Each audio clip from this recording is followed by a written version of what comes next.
1 cm², ça use, ça use. 1 cm², ça use ma binette. 1000 cm², ça use, ça use. 1000 cm², c'est vraiment pas la fête. Mais vous croyez vraiment que c'est comme ça qu'on va lutter contre l'ambroisie? On va aller voir Yannick, agriculteur aux Côtes d'Arrée. Il va nous expliquer comment il s'y prend.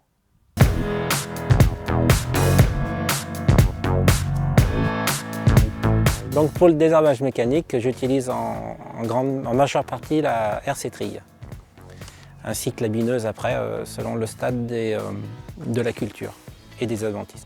Donc je passe la RC trille au lever de la culture, car avant c'est trop tôt, on casse le germe. Et après, si on attend trop, c'est les adventices qui sont trop développés et ça ne les arrache plus.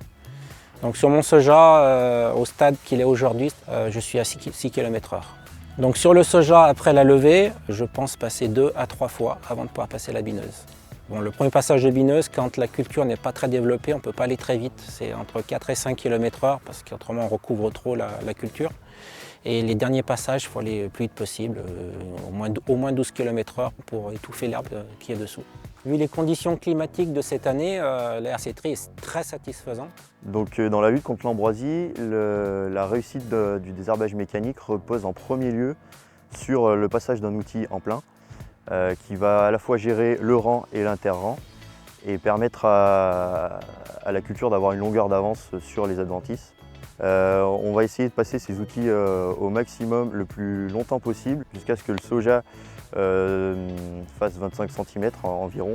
Les conditions de passage idéales de la RC trille sont sur un sol ressuyé avec au moins 2 ou 3 jours de beau, de conditions séchantes par la suite qui vont permettre un dessèchement optimal des adventices et des radicelles mises à nu.